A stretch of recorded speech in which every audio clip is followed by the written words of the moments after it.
Hello and नमस्ते, स्वागत छ हजुरहरूलाई नेपाल अनलाइन स्कुल च्यानलमा। आज हामी यहाँ फेरि कम्पनीज एक्टसँग रिलेटेड हामी अरू सेक्सनहरूलाई कभर गर्न जाँदैछौँ है त। र यसभन्दा अघि हामीले सेक्सन 18सम्म जसमा रहेको थियो हाम्रो मेमोरेन्डम अफ एसोसिएसन, जुन हाम्रो प्रबन्ध पत्रको बारेमा चाहिँ हामीले अलरेडी पढिसकेका छौँ है त। र अब हामी यहाँ हेर्न जान्छौँ सेक्सन 19 है। सेक्सन 19 भने चाहिँ कस्तो भन्दाखेरि जसमा चाहिँ हाम्रो रहेको छ signature to be affixed on the memorandum of association है। मेमोरेन्डम अफ एसोसिएसनमा चाहिँ सिग्नेचरहरू चाहिँ कति हुन्छ, कसले सिग्नेचर गर्नुपर्ने हुन्छ भन्ने कुरा चाहिँ रहेको छ है त। जस्तै अब मेमोरेन्डम अफ एसोसिएसन भनेको के हो भन्दा हामीलाई थाहा छ, त्यो एउटा हाम्रो के हुन्छ त, एउटा नेपाली कागजपत्रमा हुने गर्दछ जसमा चाहिँ अब हाम्रो कम्पनीको अब्जेक्टिभ, कम्पनीको नाम, अनि कम्पनी रजिस्टर्ड भएको रजिस्टर अफिसको एड्रेस, अनि त्यति नभएर अथोराइज क्यापिटलहरूको बारेमा, टाइप अफ द सेयरहरूको बारेमा, अब विभिन्न कुराहरू थियो जुन हामीले त्यो सेक्सन 18मा पढिसकेका छौँ है। हो त्यसमा चाहिँ अब हामीले के गर्नुपर्ने हुन्छ त, साइन गर्नुपर्ने हुन्छ। कसले कसले साइन गर्नुपर्ने हुन्छ भन्ने कुरा चाहिँ यहाँ चाहिँ रहेको छ है त। हामी यहाँ हेर्न सक्छौँ the name The Memorandum of Association of the company shall state the full names and the addresses of its promoters भन्ने कुरा रहेको छ। अर्थात् यसको यो कम्पनीको जुन के छ त, प्रोमोटरहरूको चाहिँ नाम र उनीहरूको चाहिँ ठेगानाहरू चाहिँ जुन केमा हुनुपर्छ त, मेमोरेन्डम अफ द एसोसिएसनमा चाहिँ हुनुपर्ने हुन्छ। र यसमा के भनेछ भन्दाखेरि चाहिँ indicate the number of the shares which each promoter has undertaken to subscribe and be sign by each of them भन्ने कुरा रहेको छ। र यसै गरी यसले के इन्डिकेट गर्नुपर्ने हुन्छ भन्दा चाहिँ नम्बर अफ द सेयर्स पनि इन्डिकेट गर्नुपर्ने हुन्छ, जुन चाहिँ हाम्रो प्रत्येक प्रोमोटरहरूले चाहिँ के गर्नुपर्ने हुन्छ त, सब्सक्राइब गर्नुपर्ने हुन्छ। र अनि प्रत्येक प्रोमोटरहरूले के गर्नुपर्ने भयो त, साइन गर्नुपर्ने भयो त्यो मेमोरेन्डम अफ एसोसिएसनमा भन्ने कुरा चाहिँ गर्दछ। अब त्यति मात्र नभएर यहाँ भनेको छ the memorandum of association shall clearly contain the names and the addresses of the witness for each promoters and also bear the signature of the such witness भन्ने कुरा रहेको छ है त। जस्तै विटनेस भन्ने चाहिँ अब को हो त विटनेस भन्ने कुरा भयो। जस्तै प्रोमोटर्सहरूको एउटा जुन हाम्रो विटनेस भनेको छ, जस्तै गार्जियनहरू हुन्छ नि, एजेन्टहरू भन्ने मतलब त्यस्तो त होइन एजेन्ट त नभनिहाल्नु विटनेसलाई होइन। जस्तै अब जसमा चाहिँ अब उसको चाहिँ हकदाबी हुन्छ कि कानुन अनुसार, त्यो व्यक्तिलाई चाहिँ हामी विटनेस भन्न सक्छौँ। जस्तै अब एउटा व्यक्तिको चाहिँ एउटा मान्छे थियो र त्यो मान्छेले चाहिँ के छ भन्दा यो एउटा कम्पनीको चाहिँ प्रोमोटर थियो अरे भनेदेखि त्यस्तो अवस्थामा के भयो भन्दा चाहिँ अब प्रोमोटर त हुने भयो। प्रोमोटर हुने बेला चाहिँ उसले अब आफ्नो आधिकारिक व्यक्तिको रूपमा चाहिँ उसले यदि नभएको खण्डमा कसलाई राख्ने त भन्ने कुरा आउँछ है। जस्तै उसले अब आफ्नो बाबाको अथवा मम्मीको अथवा अब उसको आफ्नो श्रीमतीको नाम चाहिँ राख्न सकिन्छ होइन। हो त्यसलाई चाहिँ हामी विटनेस भन्न सक्छौँ है त। र यसरी भयो हाम्रो विटनेसहरूको पनि के राख्नु भयो त, उनीहरूको नामदेखि लिएर उनीहरूको ठेगानाहरूको बारेमा पनि क्लियरली चाहिँ कन्टेन्ट चाहिँ राख्नुपर्ने भयो है त। र अब हाम्रो यहाँ रहेको छ, यसमा के भन्दैछ भन्दाखेरि Each promoter shall undertake to subscribe the shares as mentioned in the articles of association of the company and at least 100 shares if no provision is so mentioned भन्ने कुरा रहेको छ। अर्थात् के हो भन्दा चाहिँ प्रत्येक प्रोमोटरले चाहिँ के गर्नुपर्ने भयो त भन्दाखेरि उनीहरूले चाहिँ सब्सक्राइब गर्नुपर्ने भयो सेयर्स, जुन चाहिँ articles of association of the कम्पनीमा चाहिँ जुन नियमावलीमा चाहिँ के गरेको हुन्छ त, मेन्सन गरिएको हुन्छ।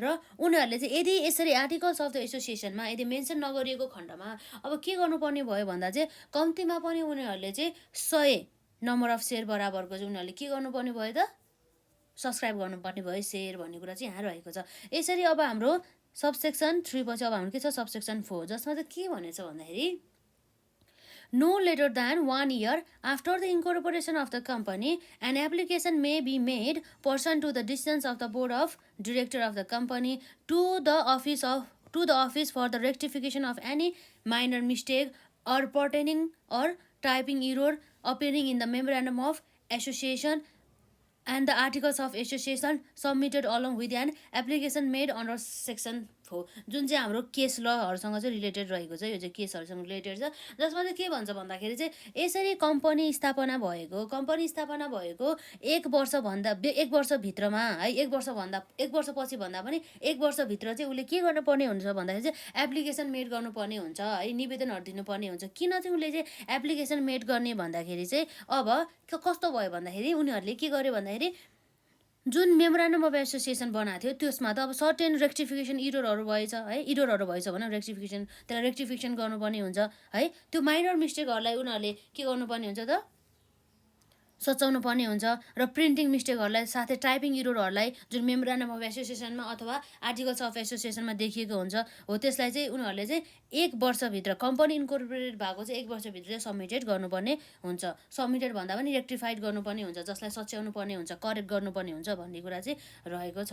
र यसपछि हाम्रो रहेको छ यसमा if an application is made pursuant to the subsection 4 the office shall if it deems prior after examining it rectify such mistake or error and record the same भन्ने कुरा रहेको छ है। त्यसलाई चाहिँ के गर्नुपर्ने भयो त भन्दाखेरि उसलाई चाहिँ त्यो मिस्टेकहरूलाई र इरोरहरूलाई चाहिँ के गर्नुपर्ने भयो त उसले सचाउनु पर्यो। त्यो सचाइसकेको छ भनेर चाहिँ अब के गर्नुपर्ने भयो त अफिसलाई पनि एप्लिकेसन दिनुपर्ने भयो भन्ने कुरा रहेको छ है त।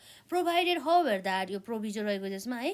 Provided however that no matter shall rectified in a manner to alter the main objective of the company। तर यसमा के भन्दैछ भन्दा चाहिँ यसको यसरी चाहिँ हामीले म्याटरहरूमा चाहिँ चेन्ज गर्नु भएन जुन हाम्रो मेमोरेन्डम अफ एसोसिएसनको, जसले गर्दा चाहिँ हाम्रो मेन कम्पनीको मेन उद्देश्यलाई नै के गर्न अल्टर गर्नुपर्ने हुने अवस्था चाहिँ आयो भनेदेखि है यस्तो तरिकाले चाहिँ हामीले रेक्टिफाइड गर्नु भएन भन्ने कुरा चाहिँ गर्दछ है। र यसपछि हाम्रो सेक्सन 20 मा रहेको छ आर्टिकल्स अफ द एसोसिएसन है। आर्टिकल्स अफ द एसोसिएसन भनेको के हो त हाम्रो एओए भन्छ, जसलाई सर्ट फर्ममा नियमावली होइन, जसमा चाहिँ अब के भन्छ भन्दाखेरि कम्पनीको बारेमा चाहिँ यसले चाहिँ विभिन्न रुल्स एन्ड रेगुलेसनहरूदेखि लिएर है यसले प्रोसिडरहरूदेखि लिएर के गर्ने के नगर्ने डिरेक्सनहरूदेखि लिएर सबै कन्टेन्ट गर्ने काम चाहिँ यो हाम्रो आर्टिकल्स अफ एसोसिएसनले गर्ने गर्दछ। यसमा चाहिँ तरिकाहरूदेखि लिएर त्यो अब नियमहरू हुन्छ नि रुल्स एन्ड रेगुलेसनहरू सबै चाहिँ कन्टेन्ट गर्ने गर्दछ हाम्रो आर्टिकल्स अफ एसोसिएसनले है त। यसमा चाहिँ त्यस्तो भयो।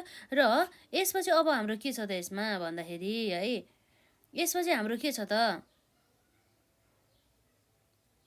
यसै उसमा सेक्सनमा हाम्रो जुन चाहिँ अब यत्रो कुराहरू चाहिँ सबै चाहिँ हाम्रो के छ त आर्टिकल्स अफ एसोसिएसनमा चाहिँ इन्क्लुड भएको हुने रहेछ।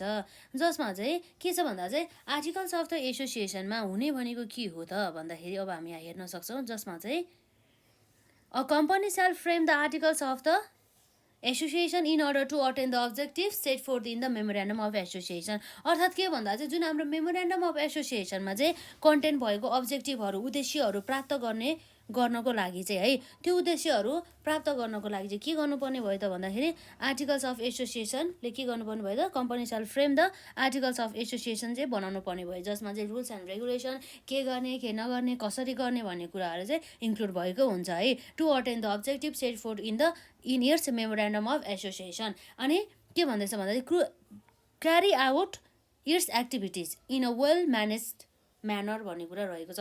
अर्थात् के हो भन्दाखेरि यो एक्टिभिटिज हुन्छ नि यो जुन कारोबार रहेको छ त्यो कारोबारहरू पनि क्यारी कसरी गर्ने भन्ने कुरा चाहिँ जुन हाम्रो आर्टिकल्स अफ एसोसिएसनमा नै भनेको हुन्छ नि त होइन हो। त्यो जुन हाम्रो मेमोरेन्डम अफ एसोसिएसन र carry out activities in a well manner गर्नको लागि चाहिँ हामीले आर्टिकल्स अफ एसोसिएसन चाहिँ बनाएको हुन्छ भन्ने कुरा चाहिँ रहेको छ यसमा है। र यसमा भनेको छ हाम्रो सेक्सन 20 को सबसेक्सन 2 मा रहेको छ यसमा the articles of the association स्याल स्टेट द फलोइङ म्याटर्स है। यो म्याटर्सहरू चाहिँ स्टेट गर्ने गर्दछ, जसमा चाहिँ म सरसर पढिदिन्छु है त, हजुरहरूले बुझ्नुहुन्छ। मैले खास यसमा एक्सप्लेनेसन चाहिँ गर्दैन है। तर नम्बर हाम्रो यहाँ क्लज एमा रहेको छ। क्लज एले के भन्दैछ भन्दा चाहिँ procedure for convening the general meeting of the के हो त general meeting of the company and the notice to be given for such meeting भन्ने कुरा भयो है।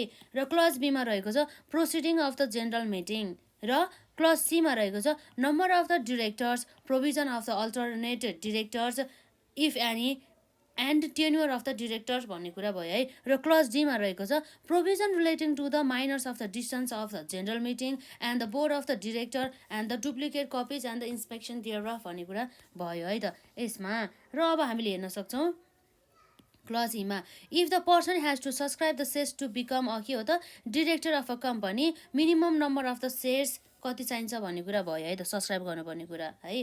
र यदि यसमा भनेको छैन भनेदेखि हामीले कति गर्छ त 100 चाहिँ कम्तीमा पनि सब्सक्राइब गर्नुपर्ने हुन्छ प्रोमोटर्सले है त। र अब हाम्रो क्लज ह्याफमा रहेको छ in the case of the public कम्पनीको हकमा के भयो भन्दाखेरि qualification and the number of the independent डिरेक्टरको बारेमा पनि भन्नु पर्यो है। पब्लिक कम्पनीको हकमा चाहिँ जुन हाम्रो डिरेक्टरको चाहिँ के छ त हाम्रो इन्डिपेन्डेन्ट डिरेक्टरको चाहिँ उसको चाहिँ योग्यता क्वालिफिकेसन र number of the independent director कति हुने भन्ने कुरा पनि रहेको छ है त। र क्लज जीमा चाहिँ के छ त भन्दाखेरि हाम्रो यहाँ रहेको छ क्लज जीमा चाहिँ where any professional person other than share holders are to be appointed as a director provision relating to the number tenure, qualification and the procedure of the appointment of the such person भन्ने कुरा भयो है। र clause यसमा रहेको छ power and the duties of the board of the director and the managing director भन्ने कुरा भयो है। र हाम्रो यहाँ क्लज आईमा रहेको छ अथोरिटी अफ द डिरेक्टर, डिरेक्टरको चाहिँ अथोरिटी अधिकार भयो र साथसाथै हाम्रो डेलिगेसन अफ द अथोरिटीको बारेमा है। र हाम्रो क्लज जेमा रहेको छ quorum for the meeting of the board of the director है। बोर्ड अफ द डिरेक्टरको मिटिङ बस्नको लागि आवश्यक पर्ने कोरम हुन्छ हो, त्यसको बारेमा पनि यसले क्राइटेरियाहरू मेन्सन गरिदिन्छ। र त्यति मात्रै नभएर notice of the meeting and the proceeding of the meeting पनि भयो है त। र हाम्रो केमा रहेको छ लिएन अन द सेयर्स भन्ने कुरा भयो है त। लिएन अन द के हो त सेयर्स है। र एलमा रहेको छ different classes of the shares and the rights powers and the restriction attach to the such shares भन्ने कुरा भयो। र हाम्रो क्लज एममा रहेको छ यसमा provision relating to calls on the shares and the forfeiture of the shares. र हाम्रो एनमा रहेको छ provision relating to the transfer of the shares. र है ओमा रहेको छ matters on the alteration in the share capital भन्ने कुरा भयो। र पीमा रहेको छ हाम्रो क्लज पीमा जसमा भनिएको छ matters on buying back of the shares by company if the company is to buy back its shares भन्ने कुरा भयो है। र क्यूमा रहेको छ appointment of the company secretary भन्ने कुरा भयो। र आरमा रहेको छ provision relating to the remuneration allowances and the facilities of the director भन्ने कुरा भयो है त। र हाम्रो यसै गरी धेरै कुराहरू रहेछ, त्यसलाई म सर मात्रै पढिदिन्छु है त है। यदि बुझ्नु भएन भनेदेखि चाहिँ मैले यो सेक्सनको चाहिँ यो क्लज बुझिनँ भनेर चाहिँ कमेन्ट सेक्सनमा राख्नु सक्ने हुनेछ, यो टर्म बुझ्दैन भनेर चाहिँ हजुरले राख्न सक्नु हुनेछ है त यसमा। र हाम्रो यसपछि क्लज यसमा रहेको छ, यसमा के भनेको छ भन्दाखेरि use of the company seal in the its transaction if it is to be use भन्ने कुरा रह्यो। र हाम्रो क्लज टीमा रहेको छ accounts books of the accounts and the audit of the कम्पनीको बारेमा पनि भन्नु पऱ्यो है। र क्लज युमा रहेको छ provision on the power to raise loans or the debenture भन्ने कुरा भयो। र बीमा रहेको छ हाम्रो क्लज बीमा अमल्गेमेसन अफ द कम्पनीको बारेमा। र डब्लुमा रहेछ क्लज डब्लुमा such matters if any as required by the prevailing law to be mention in the articles of association of a company carrying on any specific business भन्ने कुरा भयो है। र क्लज यक्समा रहेको छ such other necessary matters as required to be mention in the articles of association भन्ने कुरा भयो। र अब यसरी हामी हेर्न सक्छौँ जुन हाम्रो सेक्सन 20 को चाहिँ सबसेक्सन 3 ले के भन्छ भन्दा चाहिँ if any provision contain in the articles of the association of company inclusive of the provision on the saving of its director or the officer is inconsistent with this act and the memorandum of association such provision shall be avoided to the extent of the such inconsistency भन्ने कुरा भयो है। The format of the articles of association shall be as prescribed भन्ने कुरा रहेको छ है त। यसरी चाहिँ हामीले हेऱ्यौँ सेक्सन 20 मा हामीले आर्टिकल्स अफ एसोसिएसन र सेक्सन 18 मा हेऱ्यौँ हामीले मेमोरेन्डम अफ एसोसिएसन। र अब हामीले हेर्ने भनेको के हो त सेक्सन 21 मा जसमा चाहिँ हाम्रो amendment to the memorandum of association and the articles of the एसोसिएसनको बारेमा कुरा गरेछ है। हामीले कतिखेर चाहिँ अब मेमोरेन्डम अफ एसोसिएसन र आर्टिकल्स अफ द एसोसिएसनलाई चाहिँ हामीले एमेन्डमेन्ट गर्ने भन्ने कुरा चाहिँ यहाँ सोधिरहेको छ है।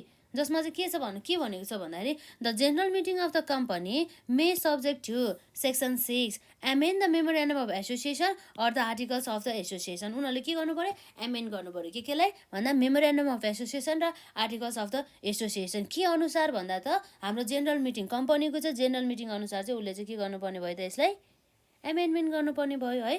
द कम्पनी स्याल give information of any amendment made to the memorandum of association or the articles of association pursuant to the subsection 12 to the office within a 30 days भन्ने कुरा रहेको छ and the office shall record the same and the give the information thereof to the concerned company within a 7 days after the receipt of the such information भन्ने कुरा रहेको छ है त। जस्तै अब हाम्रो के छ भन्दाखेरि यो जुन के रहेको छ भन्दाखेरि कम्पनीले चाहिँ इन्फर्मेसन दिनु पर्यो कसलाई त भन्दाखेरि अफिसलाई कति दिनभित्र 30 दिनभित्र चाहिँ यसरी इन्फर्मेसन दिनुपर्ने भयो है। के भनेर भन्दा चाहिँ उनीहरूले मैले चाहिँ यसरी मेमोरेन्डम अफ एसोसिएसन र आर्टिकल्स अफ एसोसिएसनलाई चाहिँ यसरी चाहिँ हामीले चाहिँ एमेन्डमेन्ट गर्नुपर्ने भयो र गरेका छौँ भनेर चाहिँ यसरी इन्फर्मेसन दिनुपर्ने भयो है अफिसलाई 30 दिनभित्र। र अफिसले के गर्छ भन्दा चाहिँ यसरी चाहिँ एमेन्डमेन्ट गरिएको इन्फर्मेसनहरूलाई चाहिँ रेकर्ड गर्ने काम गर्छ त्यो कम्पनीको। कति दिनभित्र भन्दा चाहिँ 7 दिनभित्र भन्ने कुरा रह्यो, जब चाहिँ उसले इन्फर्मेसन पाएको 7 दिनभित्र भन्ने कुरा चाहिँ भयो है त यसमा। र यसपछि हाम्रो रहेको छ क्लज भन्दा पनि सबसेक्सन 3 भयो है त। सेक्सन 21 को चाहिँ सबसेक्सन 3 के भन्छ भन्दाखेरि notwithstanding anything content in the subsection 2 है, if any company has to amend its name its shall adopt a special resolution to that effect at its general meeting भनेपछि यसले के भन्दैछ भन्दाखेरि अब हामीले सबसेक्सन 2 मा जेसुकै भनौँ हामीले त्यसलाई कन्सिडर गरेनौँ है, नट विथस्ट्यान्डिङ एनिथिङ है कन्टेन्ट इन द सबसेक्सन 2। अब यदि कम्पनीले चाहिँ उसको नेमलाई उसको नामलाई नै उसले यदि एमेन्ड गर्छ भनेदेखि है त्यस्तो अवस्थामा चाहिँ कम्पनीले चाहिँ उसको जेनरल मिटिङमा चाहिँ उसले के गर्नुपर्ने भयो त स्पेसल रिजोल्युसनलाई चाहिँ उसले एक्कम्पेनिड गर्नुपर्ने भयो है।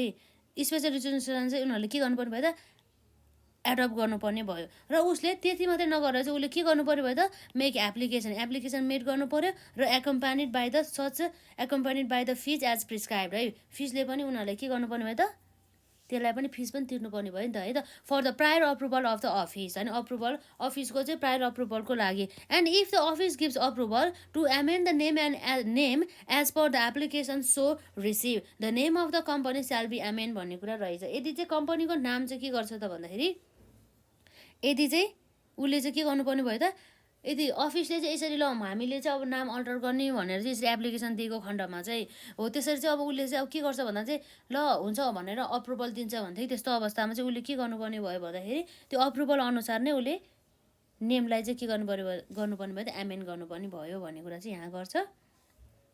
र हाम्रो यसमा सेक्सन 21 को चाहिँ सबसेक्सन 4 मा रहेको छ if share holder of the public company who is not satisfied with the amendment made to the objective of the company may, on fulfilling the following requirement, file a petition setting out the reasons thereof in the court to have that amendment declaration null and the void भन्ने कुरा रहेको छ। अब कस्तो भन्दाखेरि यदि share holder जुन चाहिँ पब्लिक कम्पनीको सेयर होल्डर है, फेरि पब्लिक कम्पनीको चाहिँ यदि सेयर होल्डरहरू चाहिँ के गर्यो भन्दाखेरि चाहिँ सेटिस्फाइड भएन रे जुन हाम्रो कम्पनीको चाहिँ अब्जेक्टिभहरू चाहिँ एमेन्डमेन्ट गर्ने भनेको खण्डमा हो भनेदेखि त्यस्तो अवस्थामा चाहिँ उनीहरूले चाहिँ यो फलोइङ रिक्वायरमेन्टहरू पुरा गरेर चाहिँ उनीहरूले चाहिँ के गर्नु सक्यो त पेटिसन चाहिँ फाइल गर्न सक्यो है। अनि र उनीहरूले चाहिँ किन चाहिँ हामी चाहिँ अब भनौँ न एमेन्डमेन्ट गरेर चाहिँ हामी सेटिस्फाइड छैनौँ भनेर चाहिँ उनीहरूले चाहिँ रिजन दिन्छौँ भन्ने कुरा चाहिँ रिजन चाहिँ दिनु पऱ्यो नि त है। अनि सेटिङ आउट द रिजन्स देयरअफ है in the court to have that amendment declared null and the void भन्ने कुरा है। र हाम्रो यहाँ क्लज एमा रहेको छ a share holder or share holders holding at least 5% shares of the paid of capital of the company भनेपछि यस्तो सेयर होल्डर जसले चाहिँ कम्पनीको चाहिँ पेड अफ क्यापिटलको चाहिँ के गर्छ भन्दा चाहिँ सेयरहरू चाहिँ होल्ड गर्छ। कति त भन्दा चाहिँ कम्तीमा पनि 5% सेयर चाहिँ उसले पेड अफ क्यापिटलको चाहिँ यदि होल्ड गर्छ भनेदेखि त्यस्तो अवस्थाको कुरा गर्छ है त। एक्सेप्ट द के भन्दा यसमा त except the share holders who consent to or vote for the amendment or the alteration has to make a petition भन्ने कुरा भयो है। र क्लज बी मा रहेको छ जसमा चाहिँ हाम्रो के भन्छ भन्दाखेरि a petition has to be filed within the 21 days after the adoption of the resolution to amend the objective of the company भनेपछि अब जुन हाम्रो कम्पनीको चाहिँ उद्देश्य अल्टर गर्ने भनेर अथवा यसलाई के गर्ने भन्नु भन्दा कम्पनीको चाहिँ उद्देश्य चाहिँ यसरी एमेन्ड गर्ने भनेर चाहिँ जुन हाम्रो स्पेसल रिजोल्युसन एडप्ट गरे हुन्छ हो त्यो स्पेसल रिजोल्युसन एडप्ट गरेको दिनदेखि चाहिँ 21 डेजभित्र चाहिँ उसले के गर्नु पर्यो त फाइल चाहिँ पेटिसन गर्नु पर्यो। र त्यति मात्र नभएर चाहिँ यस्तो हुनु पर्यो यस्तो सेयर होल्डर्स जसले चाहिँ के गर्छ त सेयर होल्डर्सहरूले होल्डिङ गर्छ कम्तीमा पनि 5% चाहिँ पेड अफ क्यापिटलको सेयर होल्डिङ गर्छ भनेदेखि त्यस्तो अवस्थामा चाहिँ उनीहरूले चाहिँ के गर्नु पर्यो भन्दाखेरि उनीहरूले चाहिँ के गर्नु पर्यो मेक अ पेटिसन गर्न पायो है जसमा चाहिँ यस्तो सेयर होल्डरहरू पर्नु भएन जुन सेयर होल्डर्सहरूले चाहिँ भोट दिएको थियो अथवा उनीहरूले चाहिँ आफ्नो कन्सेन्ट दिएको थियो जुन अल्टरेसन गर्नको लागि है, amendment or alteration of the objective of the company है, त्यस्तो कुरा भयो। र हाम्रो अर्को कन्डिसन फुलफिल हुनुपर्ने भनेको के हो चाहिँ हाम्रो क्लज सीमा रहेको छ, where any one is to file a petition on behalf of one or more than one share holder entitle to make a petition, the petition has to file by the person who is authorize in writing for that purpose भन्ने कुरा रहेको छ। अर्थात् के हो भन्दाखेरि चाहिँ जस्तै जहाँ चाहिँ के छ भन्दाखेरि एकजनाले चाहिँ के गर्यो त, पेटिसन चाहिँ फाइल गर्यो, कसको बेसिसमा भन्दा चाहिँ अर्को व्यक्तिको बेसिसमा अथवा एक वा दुईभन्दा व्यक्तिको बेसिसमा, जुन चाहिँ हाम्रो त्यो व्यक्ति भने चाहिँ को हो त, सेयर होल्डर्सहरू हो है। हो यसरी सेयर होल्डर्सहरूको बेसिसमा चाहिँ एकजनाले चाहिँ यसरी सबैको स्वामित्वमा चाहिँ सबैको बिहाफमा चाहिँ उसले चाहिँ होइन के गर्छ, फाइल पेटिसन गर्छ भनेदेखि है, त्यस्तो अवस्थामा के हुने भयो त भन्दाखेरि त्यो व्यक्ति मात्र चाहिँ के हुनु भयो त, पेटिसन गर्नको लागि चाहिँ इन्टाइटल पर्ने भयो, र त्यो व्यक्ति आफैले नै के गर्नुपर्ने भयो त भन्दाखेरि पेटिसन फाइल गर्नुपर्ने भयो सबैको चाहिँ हकमा भन्ने कुरा रहेको छ यसमा है।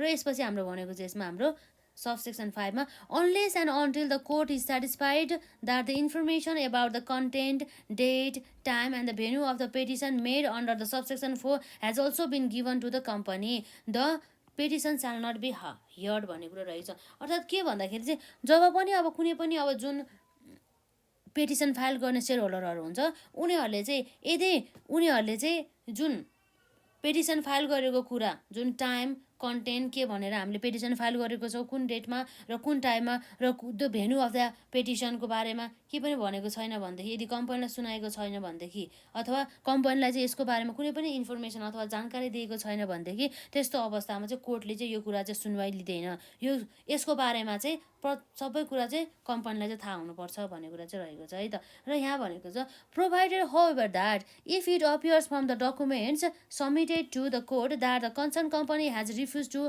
acknowledge the notice, nothing shall prevent the court from hearing the petition। अर्थात् अब कम्पनीले चाहिँ होइन इन्फर्मेसन दिँदा पनि के भन्छ भन्दा चाहिँ हामीलाई थाहा छैन, हामी यसलाई कन्सिडर गर्दैनौँ होइन, तिमीहरूले यसरी फाइल पेटिसन किन गर्यो, हामीलाई मतलब भएन, तिमीहरूले गरे हामीलाई मतलब भएन, केही पनि हामी एक्सन लिँदै छैनौँ भन्ने कुरा त्यस्तो गर्छ भनेदेखि त्यस्तो अवस्थामा चाहिँ अब कम्पनीले जानी यसरी रिफ्युज गरिरहेछ, रिफ्युज टु एक्नोलेज भनेदेखि त्यस्तो अवस्थामा चाहिँ के गर्नुभयो भन्दा चाहिँ कोर्टले चाहिँ त्यस्तो अवस्थामा चाहिँ त्यो पेटिसनलाई चाहिँ हियरिङ गर्ने काम गर्छ भन्ने कुरा भएछ।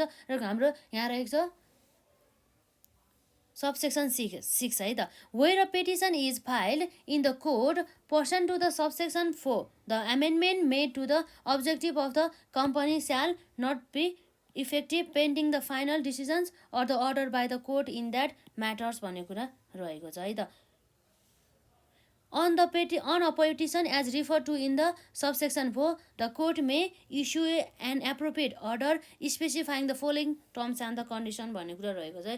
कोर्टले चाहिँ के गर्नुपर्ने भयो त भन्दाखेरि सबसेक्सन 4 अनुसार चाहिँ उसले के गर्नुपर्ने भयो त, एप्रोप्रिएट अर्डरहरू चाहिँ इस्यु गर्नुपर्ने भयो, जुन उसले चाहिँ यो फलोइङ कुराहरू चाहिँ के गर्ने भयो त, उसले टर्म्स एन्ड कन्डिसनहरू चाहिँ कुरा गर्छ है त, जसमा चाहिँ अब हामीले हेरौँ। क्लज एमा भनेको छ declaring the amendment made to the objective of the company to be fully or the partly valid or the void है। र क्लज बीमा रहेको छ हाम्रो यसमा requiring the company to subscribe for the reasonable value the shares and the other rights held by the share holders making a petition under the subsection 4 upon being disagreed with the making of alteration in the making and alteration in the main objective of the company भन्ने कुरा भयो है। र clause सीमा रहेको छ the shares have to subscribe under the clause B from the monies as referred to in the subsection 2 of section 61 and in the case of the company which has no such money issuing an order to decrease the capital of the company as if the share capital were decreased to the extent of the such subscription by adopting a special resolution by the company and where such shareholder is issued, the company shall amend its memorandum of association and the articles of association subject to the provision of this act भन्ने कुरा भयो है त। र यसरी अर्को हाम्रो रहेको छ सबसेक्सन 8 है। सबसेक्सन 8 मा रहेको छ हाम्रो यसमा के भन्दैछ भन्दाखेरि notwithstanding anything content elsewhere in this act है where an order is issued by the court to fully or the partly void the decision made by the company to amend its objective. The company shall not be entitled to amend its memorandum of association or the articles of association in that matter without permission of the court or in a manner contrary to the order of the court भन्ने कुरा रहेछ है। र हाम्रो clause 9 मा रहेको छ जसमा के भन्दैछ भन्दाखेरि where the memorandum of association or the articles of the association of the company is altered by an order of the court or the amendment made by the company is fully or the partly endorsed by the court. Such alteration or the endorsement shall be enforced as if such alteration or the endorsement were made by the general meeting of the company on its own भन्ने कुरा रहेको छ है। यसरी हाम्रो section 21 चाहिँ सक्यो जसमा चाहिँ हाम्रो एमेन्डमेन्ट टु द के हो त memorandum of association and the articles of एसोसिएसनको थियो। र हाम्रो यहाँ रहेको छ सेक्सन 22 मा जसमा चाहिँ हाम्रो memorandum of association and article of association to be publish कहिले चाहिँ हामीले पब्लिस गर्ने है कतिखेर चाहिँ कुन कुन कन्डिसनमा हामीले चाहिँ पब्लिस गर्नुपर्ने हुन्छ मेमोरेन्डम अफ एसोसिएसन र आर्टिकल्स अफ द एसोसिएसन भन्ने कुरा चाहिँ यहाँ रहेको छ है त। जसमा चाहिँ के भनेको छ भन्दाखेरि कुनै पनि पब्लिक कम्पनीले चाहिँ आफ्नो मेमोरेन्डम अफ एसोसिएसन र आर्टिकल्स अफ एसोसिएसन उसले चाहिँ 3 महिनाभित्र है उसले चाहिँ बिजनेस गर्नको लागि लाइसेन्स पाएको डेटदेखि 3 महिनाभित्र चाहिँ उसले के गर्नुपर्ने भयो त भन्दाखेरि उसले चाहिँ आफ्नो मेमोरेन्डम अफ एसोसिएसन र आर्टिकल्स अफ एसोसिएसनलाई चाहिँ उसले के गर्नुपर्ने भयो त भन्दाखेरि उसले यसलाई पब्लिस गर्नुपर्ने भयो। र अर्को यहाँ रहेको छ यसमा if any amendment is made to the memorandum of association and the articles of the association of the public company यदि चाहिँ एमेन्डमेन्ट गर्यो अरे मेमोरेन्डम अफ एसोसिएसन र articles of association of the public कम्पनीको कस्तो कम्पनीको भन्दा चाहिँ ओन्ली पब्लिक कम्पनीको है यहाँ प्राइभेट कम्पनीको कुरा गर्दै छैन है। र पब्लिक कम्पनीको यसरी चाहिँ गर्ने हो भनेदेखि त्यस्तो अवस्थामा के हुन्छ भन्दाखेरि चाहिँ त्यो एमेन्डमेन्ट अफ द त्यो एमेन्डेड गरेको हुन्छ नि हो त्यो एमेन्डेड गरिएको मेमोरेन्डम अफ एसोसिएसन र आर्टिकल्स अफ एसोसिएसन चाहिँ उनीहरूले के गर्नु पर्दा पब्लिस गर्नु पर्यो रे है स्याल बी पब्लिस गर्नु पर्यो कति महिनाभित्र भन्दा चाहिँ within a 3 month after the such amendment भन्ने कुरा रहेको छ है। 3 महिनाभित्र है एमेन्डमेन्ट गरेको चाहिँ 3 महिनाभित्र चाहिँ उनीहरूले चाहिँ के गर्नु पर्यो पब्लिस गर्नुपर्ने भयो। र यदि एमेन्डमेन्ट नगरिएको सुरुकै त्यो फ्रेस मेमोरेन्डम अफ एसोसिएसन र आर्टिकल्स अफ एसोसिएसन हो भनेदेखि त्यसलाई पनि एमेन्ड गर्नु त्यसलाई पनि हामीले पब्लिस गर्नुपर्छ अरे 3 महिनाभित्र भन्ने कुरा रहेको छ। 3 महिना कहिले भन्दा चाहिँ after getting license to commence its business भन्ने कुरा भयो है। A public company shall so keep the memorandum of association and the articles of association publish person to the subsection 1 or the subsection 2 as it register office at the such amendment and the at the such memorandum and articles can made available as and when such when so demanded by the concerned भन्ने कुरा रहेछ। यसरी उसले जुन amendment गरिएको memorandum of association र articles of association र साथै जुन उसले एमेन्डमेन्ट नगरिकन सुरुको जुन उसको मेमोरेन्डम अफ एसोसिएसन र आर्टिकल अफ एसोसिएसन हुन्छ नि हो त्यसलाई चाहिँ उनीहरूले के गर्नु पर्यो भन्दा चाहिँ रजिस्टर अफिसमा चाहिँ उनीहरूले चाहिँ त्यसलाई चाहिँ राख्नुपर्छ भन्ने कुरा रहेको छ। र त्यो मेमोरेन्डम अफ एसोसिएसन र आर्टिकल चाहिँ यदि कुनै पनि कन्सर्न व्यक्तिले चाहिँ यदि अभाइलेबल गरिदिनु भन्यो भनेदेखि चाहिँ त्यसलाई चाहिँ अभाइलेबल गर्नुपर्ने हुन्छ भन्ने कुरा चाहिँ हाम्रो सेक्सन 22 ले चाहिँ गर्ने गर्दछ। यसमा चाहिँ जस्ट पब्लिस चाहिँ कसले गर्नु पर्यो त भन्दाखेरि पब्लिक कम्पनीले मात्रै मेमोरेन्डम अफ एसोसिएसन र articles of association of the public company shall be published by the private company भन्दा नि पब्लिक कम्पनीले होइन। र अब सेक्सन 23 मा के छ भन्दाखेरि प्रोस्पेक्टस टु बी पब्लिस है प्रोस्पेक्टसको चाहिँ पब्लिसको बारेमा भन्छ जुन चाहिँ हाम्रो अलिक धेरै लङ रहेछ। आजले चाहिँ हामी यति नै गरौँ है त। अब हामी नेक्स्ट भिडियोमा चाहिँ जुन हाम्रो प्रोस्पेक्टस टु बी पब्लिसहरू भयो है यसमा र यति मात्र नभएर अर्को हाम्रो के छ यसपछि डुप्लिकेट कपिज टु बी इस्युडको बारेमा र seal of the company and its इस्युहरूको बारेमा सघाउँछौँ। यदि हामी भ्याए भनेदेखि जुन हाम्रो face value of the share and the एप्लिकेसनदेखि लिएर एलोटमेन्ट अफ द सेयर्सको कुराहरू पनि हामी अरू कुराहरू पनि कभर गर्छौँ है त। यदि हजुरहरूले यसभन्दा अघिका पार्टहरू जुन हाम्रो कम्पनीज एक्टसँग रिलेटेड रहेको छ यदि हेर्नु भएको छैन भनेदेखि हेर्नु होला हाम्रो प्लेलिस्टमा अभाइलेबल छ कम्पनीज एक्ट 2063 भनेर चाहिँ राखिएको छ। र आजलाई चाहिँ यति नै गरौँ है त। र हजुरलाई केही पनि क्वेरिजहरू आउँछ कुनै पनि अब टर्महरू बुझिँदैन अथवा क्लजहरूमा लेखिएको कुराहरू बुझिँदैन भनेदेखि कमेन्ट सेक्सनमा राख्नु होला। म एउटा भिडियोमा चाहिँ पुरै कमेन्टहरू पढेर चाहिँ के गर्छु भन्दाखेरि त्यो भिडियो चाहिँ यसमा जुन त्यसलाई चाहिँ क्ल्यारिटी दिइदिन्छु है त। ल आजलाई चाहिँ यति नै गरौँ।